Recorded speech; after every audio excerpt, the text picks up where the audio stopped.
Good morning. Good morning, ma'am. Yeah. So, any doubt in the survey research as of now? Only if you start studying, you will start having doubts. So, the disclaimer is there. As of now, do you have any doubt? No. Okay. So, we'll move on to the next one, that is psychological testing. The next topic is psychological testing. Please write down in your lecture note.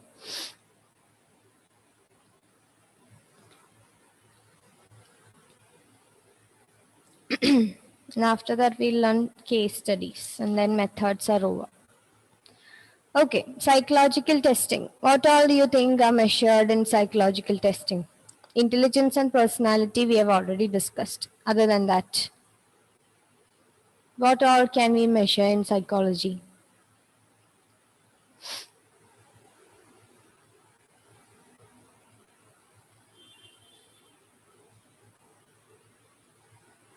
What all would you like to measure if you are doing a research? We'll start from you itself, your own attributes.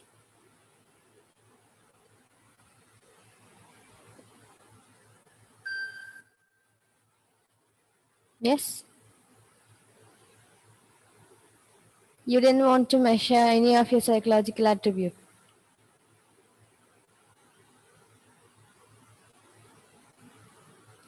Ma'am, Speak up, IQ. speak up. Yes? IQ. IQ, yeah, that is intelligence. Then, other than that, Attitude, happiness, attitude or aptitude? attitude. Attitude and happiness. Attitude towards what? I don't know. Okay, just a random term. Yes. Then,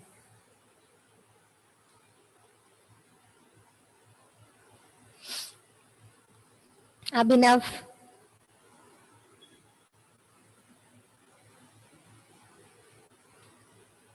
Yes? Can you hear me?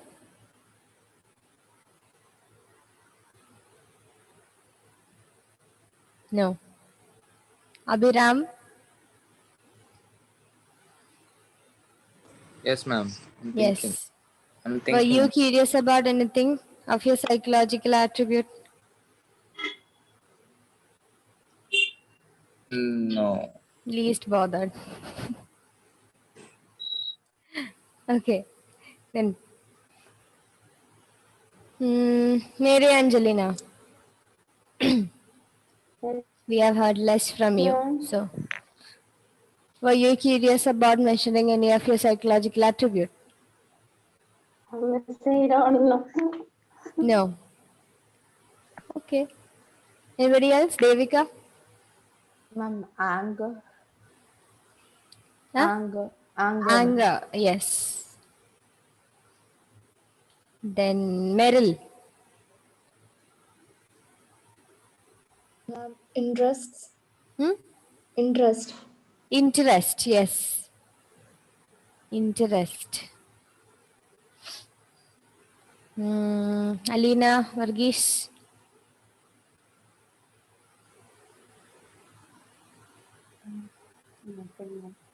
No. Okay. Just now I realized we have so many Abhis in our class. Are all your pet names Abhi? No. What is Abhilash's pet name? Achu. Achu. Abhiram? Appu. Eh? Appu. Kuttu? Appu. Appu. Okay, and Abhinav? Yes, ma'am. What is your pet name? What? Eh? Abhinu. What is your pet name? What do your parents call you at home? Ma'am, can you hear me, ma'am? Yes, I can hear you. Okay, ma'am. My pet name is Abhinu, ma'am. Abhinu. Pet name is? Abhinu. Abhinu. Okay. And we have one more Abhi, right? Abhijit. isn't it? What would be its pet name? God knows. Okay. Yes, we were discussing about psychological attributes. Any other psychological attribute? If not yours, then other people's. Extraversion. Extraversion. Yes, very good. Extraversion and introversion. We measure it in a dimension form. Okay. So those who fall. Yes, Amal? Aggravation is there. Louder, louder. Can you be a bit louder? Motivation. Motivation. Okay. And have you heard the term ambiverts? Ambiverts. Yes. It comes in a spectrum. On one end it will be extroverts, on one end it is introverts, and in the middle it is ambiverts. Which means according to situation they can be flexible. At one point of time, they might be very much isolated, like loneliness. Not loneliness, they are satisfied within themselves. They don't want to mingle with the others. But extroverts, on the other hand, are very much lively and sociable than the introverts. So ambiverts come somewhere in the middle of both these extremes. Yes, that is one factor that we can measure. Then, anything else? Your voice is breaking, dear. Huh? Yes. Can you hear me? Yes, yes. Does personality test count? Personality tests, yes. And in personality disorders, we have so many, like narcissistic personality disorder, histrionic personality disorder, then schizoaffective kind of, schizoid kind of personality, obsessive compulsive type of personality disorder. It comes as a kind of anxiety disorder plus a personality disorder also. Yeah, so it goes on like that. So we'll start with the topic, psychological testing. Just like the examples you told, we have so many other tests to test or find the value of, or find the level of certain psychological attributes in us. So psychologists have constructed different types of tests for assessment of various human characteristics, such as, these are the examples that we can consider to measure or to test in psychology. That is intelligence, aptitude, personality, interest, attitudes, values, educational achievement, etc. Other examples are motivation, achievement motivation, then learning styles of individuals. Some are visual learners, some are kinesthetic learners, some are auditory learners. If they hear a long paragraph itself, they can remember or they can learn easily. So there are different types of learners and so on. Just write 2-3 examples and keep, that's enough. Okay. Then a psychological test is a standardized and objective instrument which is used to assess an individual's standing in relation to others on some mental or behavioral characteristics. So standardized and objective. What do you mean by standardized and objective? Or leave standardized. What is objectivity? Not biased. Not biased, yes. That means, if not biased, then that means free of errors, isn't it? And free of subjective judgment of the person who tests. Like if I am doing the test, like I am conducting the test, we have a participant and I am conducting the test and 5 of you are also conducting the test. So both of us, you guys and me, have to do the test in a similar way. Have to give the same kind of instructions to them, isn't it? Then only we can call it objective. Otherwise, what happens? Our subjective judgments come into play. So that becomes a subjective test. So depending on our instructions, the participant's response will also vary, isn't it? Yes, that is why it is called an objective test. We have to use objective test and also standardized one. Standardized means for each group of people. Suppose if I take, there is an intelligence test for children by Wechsler. That is standardized in that age group. And for adults also, there is another set of tests to test the intelligence by Wechsler itself. We call it Wechsler's Adult Intelligence Scale, WAIS, WAIS. It's a set of tests. We call it a battery. Okay, test battery. And that WAIS is standardized in the adults age group. Similarly, in a culture also we can standardize. Like the test applicable to Indians might not be applicable to Americans. Test which is applicable to people in Canada might not be applicable to people in Kerala. Okay, so in each population or in each sample, we can standardize a particular test. So we have to check whether this is standardized or not.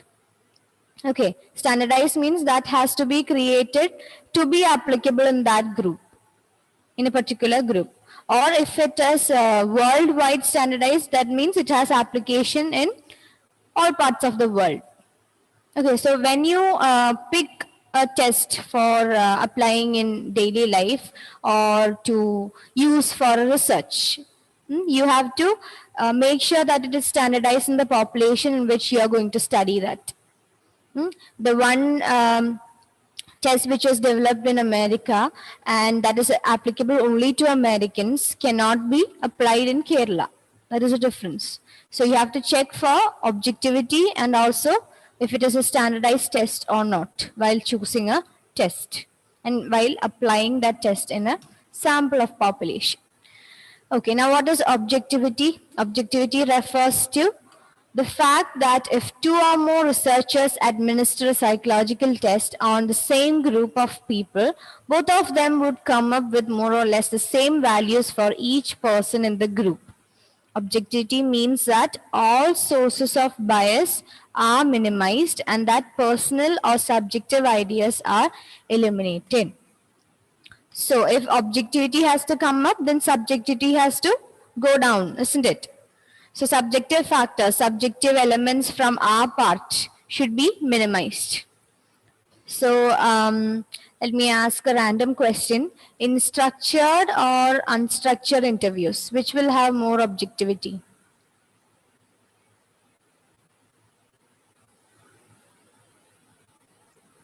Structured. Structured ones, because it already has a structure and subjective elements from the part of the interviewer is minimized there.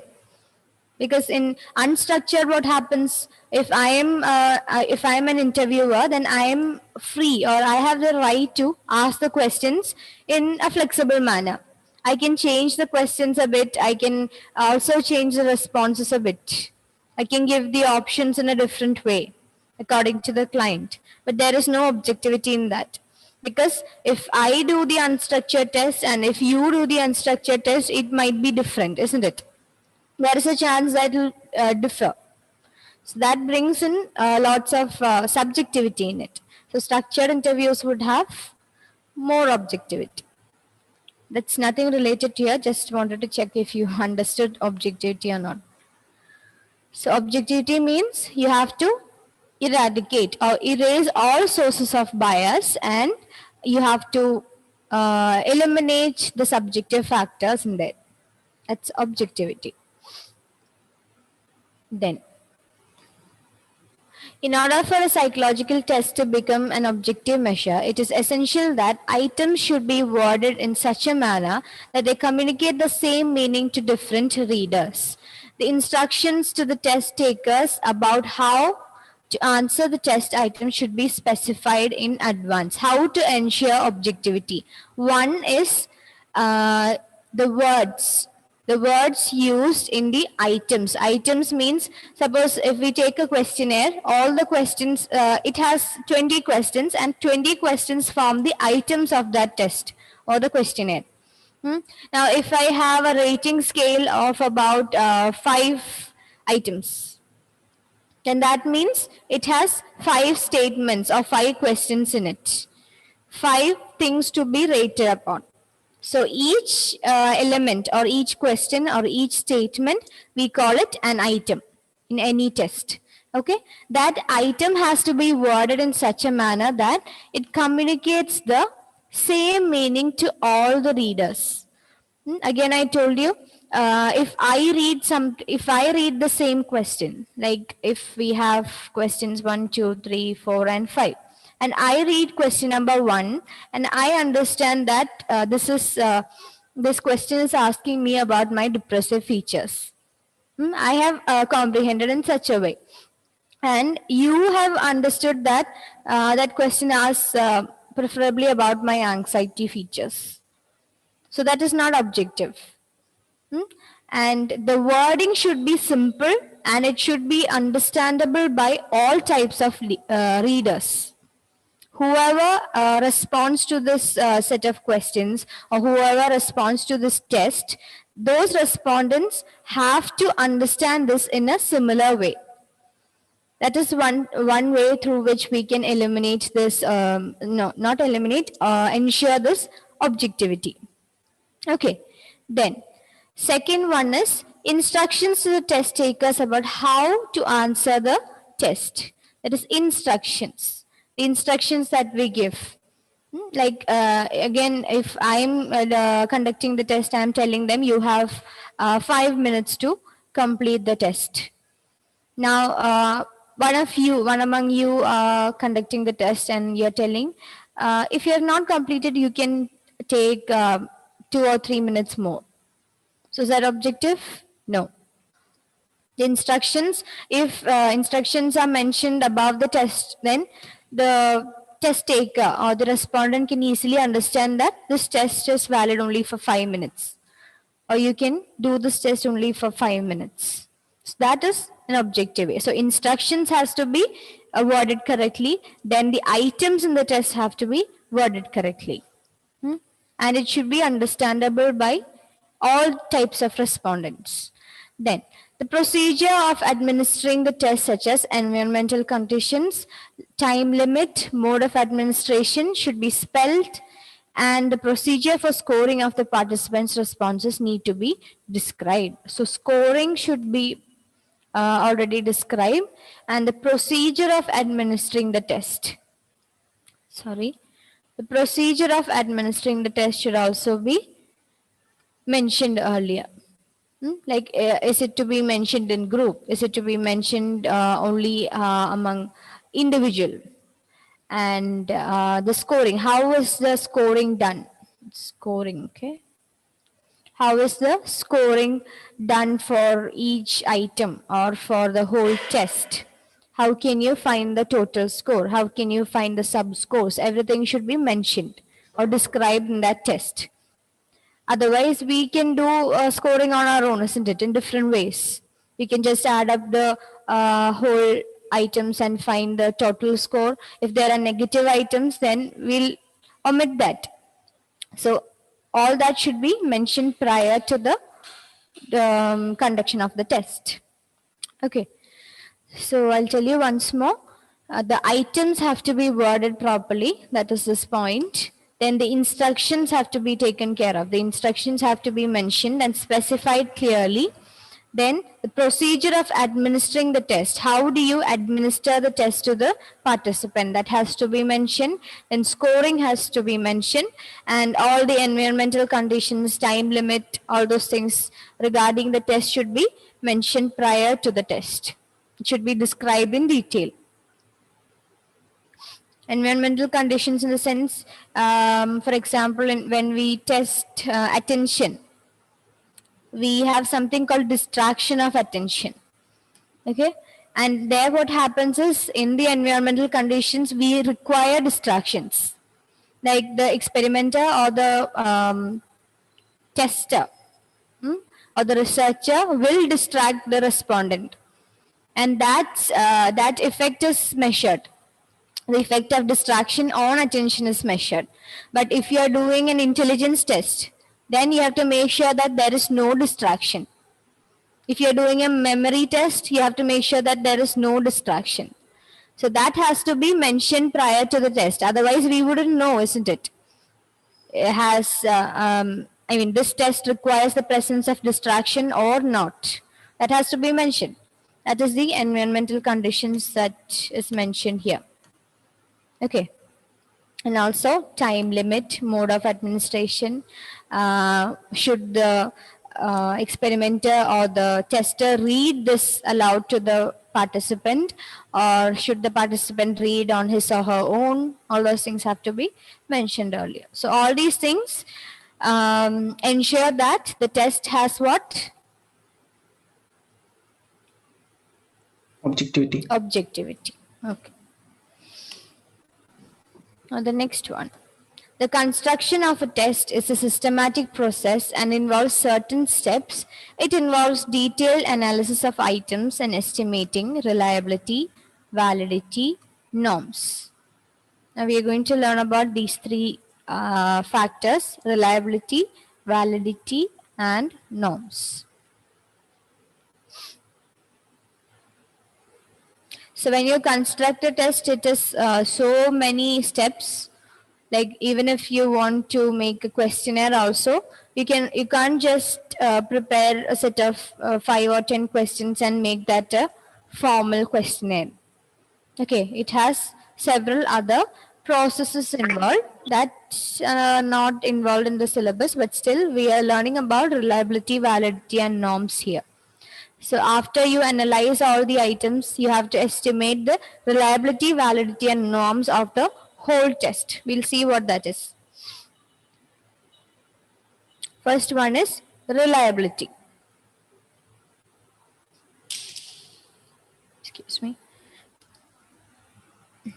Yes, reliability of a test refers to the consistency of scores obtained by an individual on the same test on 2 different occasions. Suppose one participant has come to us for testing intelligence. Okay, and today he got an IQ score of say 120.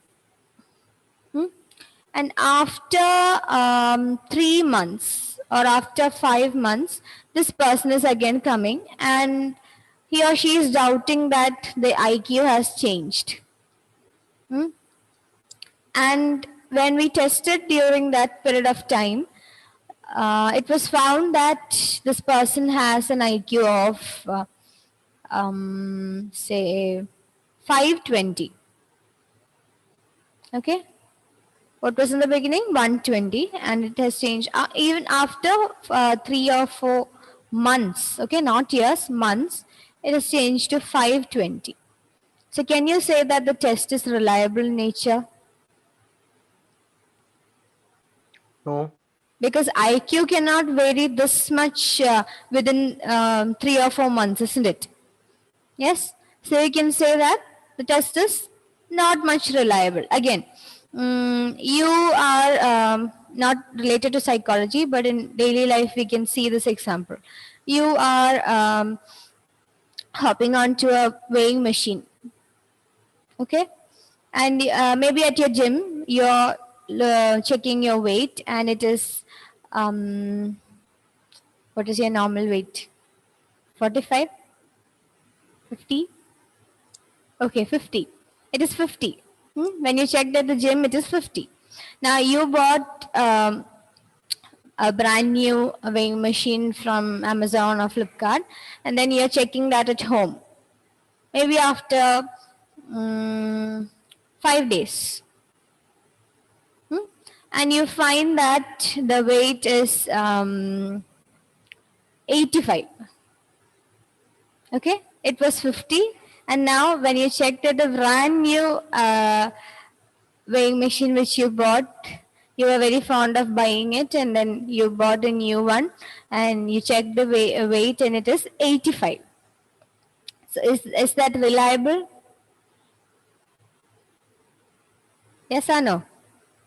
No, ma'am. Not at all, isn't it? Because within 5 days you are less likely to increase such an amount of weight. Yeah. So again, when you went to eat at some of the restaurants. Most of them have, especially these vegetarian restaurants, I've noticed. I don't know why. They have this weighing machines in front. I don't know if you have noticed. Yeah. And when you check there, the weight was found to be 52. So is that reliable? Or let it be 50.7. Is that reliable? Yes. Yes. More or less a similar weight, isn't it? So that is reliability. There should be consistency in the scores. If we are testing today and tomorrow, there should be similar results.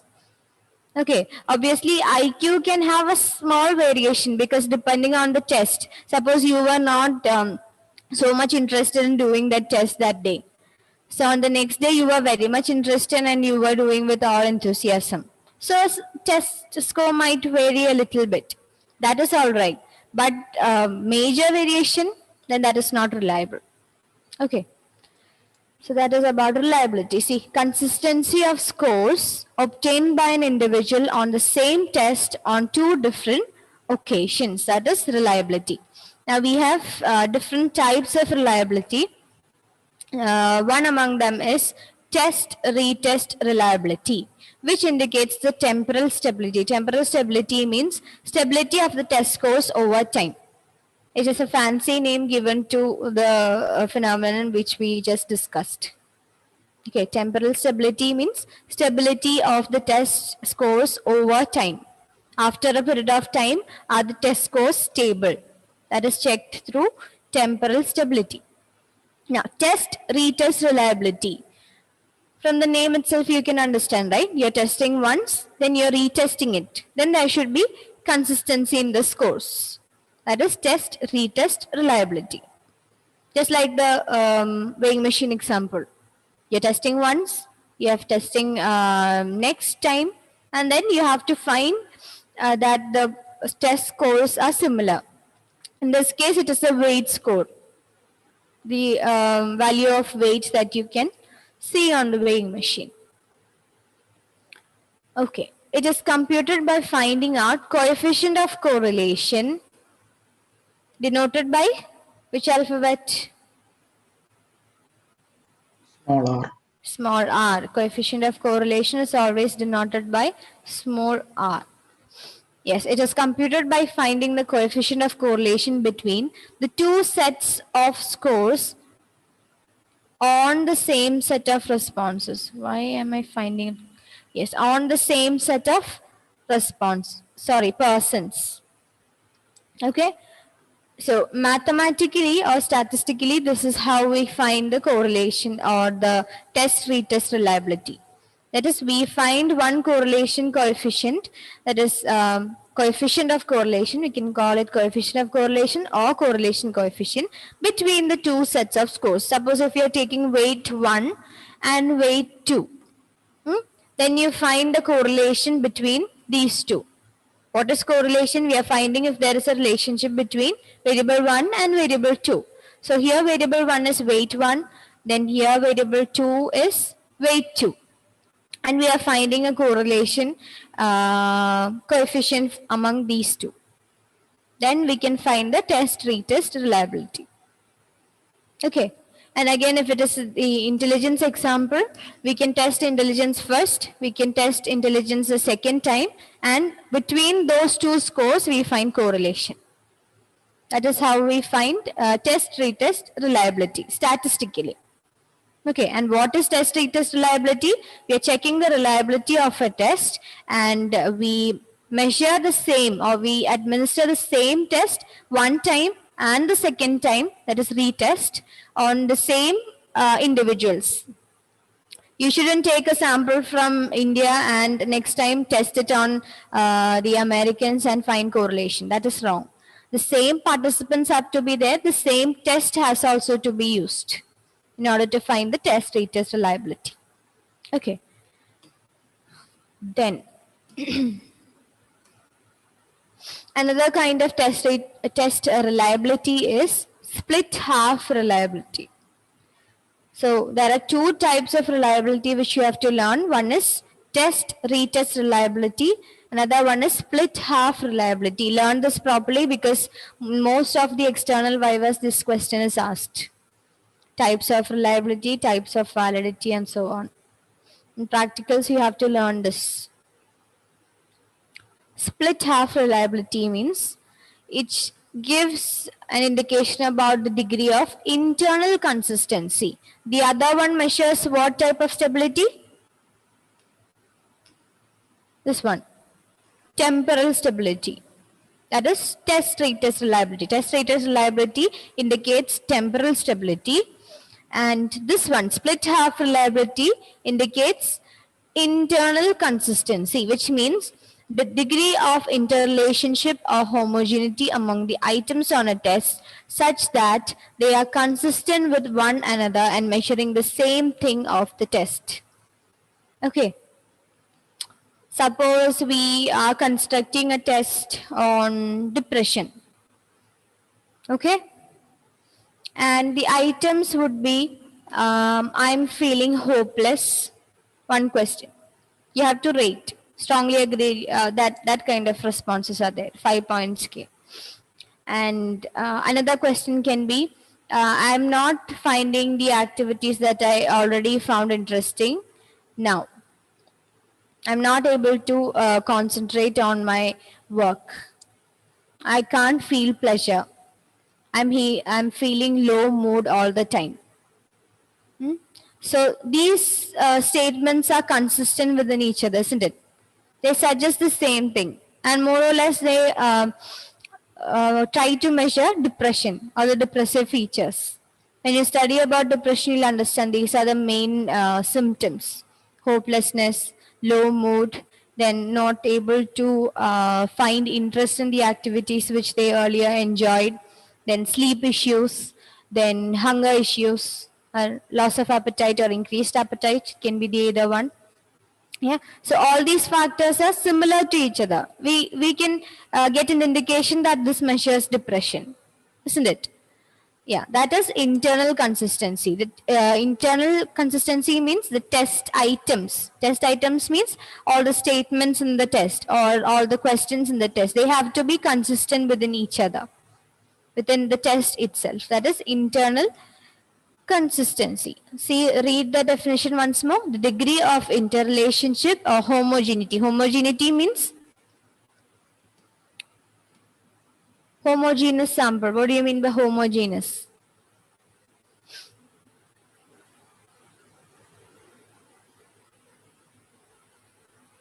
Homogeneous. At least in biology or chemistry, you have learned it. Uniformly distributed. Yeah, uniform, or you can say similar. Homogeneous. And heterogeneous means different. So here we are looking for homogeneity among the items on a test. Items means the questions or the statements in a test. Okay, so it has to, the items of a test have to belong to a group, not as different phenomenon. Like maybe one item in the depression test is, or the test we are developing is, I am hopeless. Then another statement is, I love black color. Is that anywhere related to this? No. And I like playing with kids. Or I am interested to pursue psychology. Is that related to the other question? That I am hopeless? No, right. So similar items have to be there in a test. To check that, to check the internal consistency, we use a method called split half reliability. Okay? Then this is based on the assumption that items of a test, if they are from the same domain, should correlate with each other. If they are from different domains, then they would not. For finding out the internal consistency, the test is divided into two equal halves.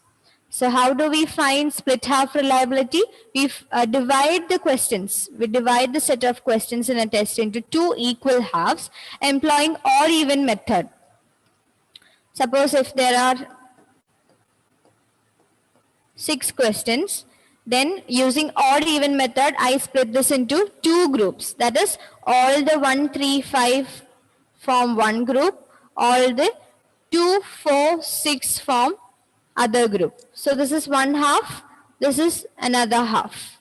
Okay, and correlation is found between the scores of odd and even items. We total the score of this and we total the score of this. So we get T1 and T2. We find the correlation between T1 and T2. That is how we find split half reliability. In the other method, what did we do? The first score, that is test 1 score, and the test 2 score, that is the retest score. We found the correlation between test 1 and test 2. But here, it is the same test, but we are dividing it into two halves. The items are taken into two groups. So one half and the other half, we find the correlation between these two halves. That is how we find the split half reliability. Okay, so we learned two types of reliability. One is split half, the other one is test retest. Test retest finds the temporal stability, and this one, that is split half reliability, finds the internal Internal consistency. consistency. Okay, is it too much? I know it's new terms. Still, the concepts are simple. You just have to understand it in a logical way. Should I explain once more?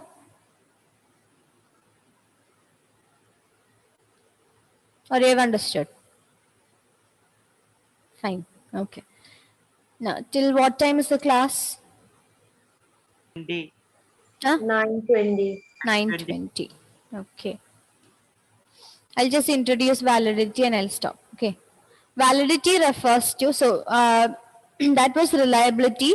Now we have validity and norms left. Okay, reliability, we have learned two types, test retest reliability and also split half reliability. Remember that. Then validity refers to how accurately a method measures what it is intended to measure. For example, does the test measure what it claims to measure? Like I am doing a research and I'm making or I'm setting up a questionnaire, and I'm claiming that this measures what? Personality, maybe narcissistic personality. Okay, so I am doing a research and I'm making a test and a questionnaire, and I am claiming that my questionnaire measures narcissistic personality of an individual. Okay, now if the test is actually measuring narcissistic personality, then I can say that this is valid. Okay, otherwise, if it has items which measure some happiness or maybe obsessive compulsive personality or maybe histrionic personality of the person, then I cannot say that this is valid. Understood? Can you think of validity from a daily life example?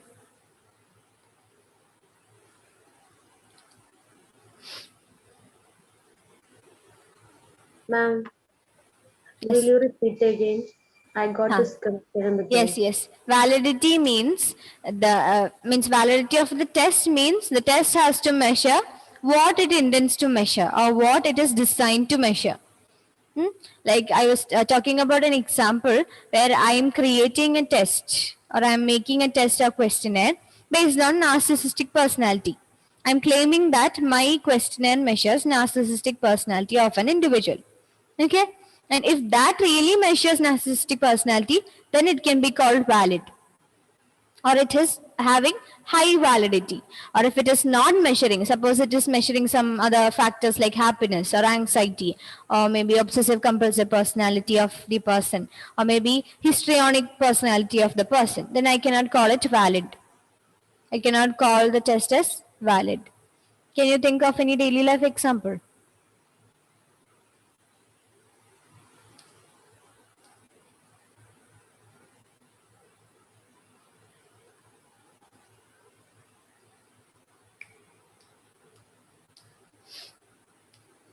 How many of you are interested in baking?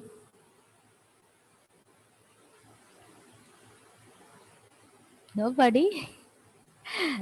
Okay. have you seen these measuring spoons for 1 tablespoon, 1 teaspoon, and all? Yes, ma'am. Yes. Suppose this particular thing is used for measuring the amount of flour and all we take, isn't it? The flour and chocolate powder and all those things that we take. So if it is not applicable for that, like maybe in a particular house, the mom buys this for baking and it is not useful for that purpose. Like it's not giving accurate measurements. So the mom has given this to the kid, and the kid has kept that along with her kitchen set to play. So that particular object is said to have less validity because it is not actually measuring the baking powder or the flour or the chocolate powder in a correct manner. So it is not valid there. What it claims to measure is the baking powder and all those powders that we use, all the flours that we use. But it is not applicable. So it is not valid. It has less validity. That is basically validity. Okay. If a test claims to measure something, then it has to measure that particular thing itself. Nothing else. If it measures that particular thing, then it is valid. It has high validity. Understood? Okay. So read that once more. It refers to how accurately a method measures what it is intended to measure or what it is designed to measure. Okay. And does the test measure what it claims to measure? If you ask that question, if you get an answer yes, then that is valid. Okay. For example, if you have constructed a test of mathematics achievement, whether the test is measuring mathematical achievement or, for example, language proficiency. If it measures mathematical achievement, we can call it valid. If it tests language proficiency, we can call it not valid or less valid. Okay. So we'll see the other portion in the next class. We have learnt validity and reliability today. Please go home and read, otherwise you won't be able to maintain that connection. Fine. Thank you. Bye. Thank you, ma'am.